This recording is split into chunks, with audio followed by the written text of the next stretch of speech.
Саламатсыздар ма, оқушылар? Қазақ тілі 6 сынып. Астана мәдениет пен өнер ордасы бөлімі бойынша сабағымыздың тақырыбы аңсарым асқақ Астана неологизмдер. Бүгінгі сабағымыздың мақсаты эссе тақырыбынан ауытқымай, абзац түрлерін жүйелі құрастырып, көтерілген мәселе бойынша келісу-келіспеу себептерін айқын көрсетіп жазу. Сабағымыздың оқу мақсатында негізделген бағалау критерийі.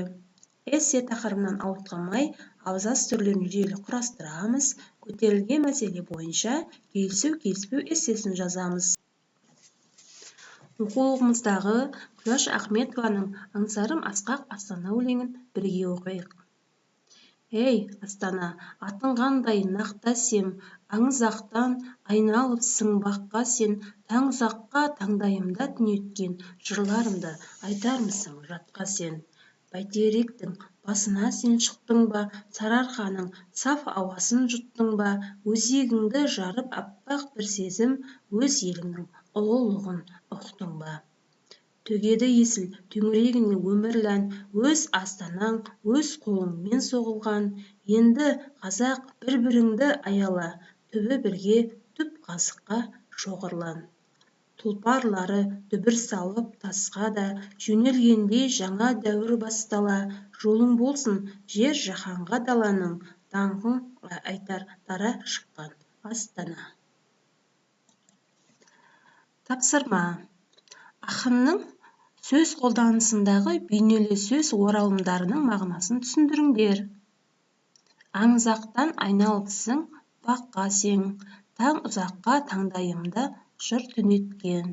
Сарыарқаның саф ауасын жұттың ба, және төгеді есіл төңірегіне өмірлі ән. Келесі тапсырма. Төмендегі жаңа сөздердің орысшасын табыңыз.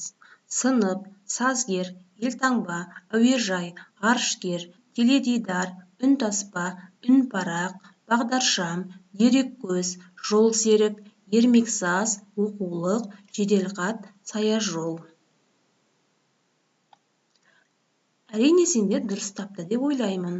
Сынып, класс, сазгер, композитор, елтаңба, герб, әуежай, аэропорт, ғарышкер, космонавт, теледидар, телевизор, үнтаспа, грампластинка, үнпарақ, листовка, бағдаршам, светофор, дереккөз, источник, жолсерік, проводник, ермексаз, пластилин, оқулық, учебник, жеделхат, телеграмма, саяжол, аллея. Келесі тапсырма. Астана елімнің жүрегіме тақырыбында неологизм сөздерді пайдалана отырып, көтерілген мәселе бойынша келісу-келіспеу эссесін жазыңыз.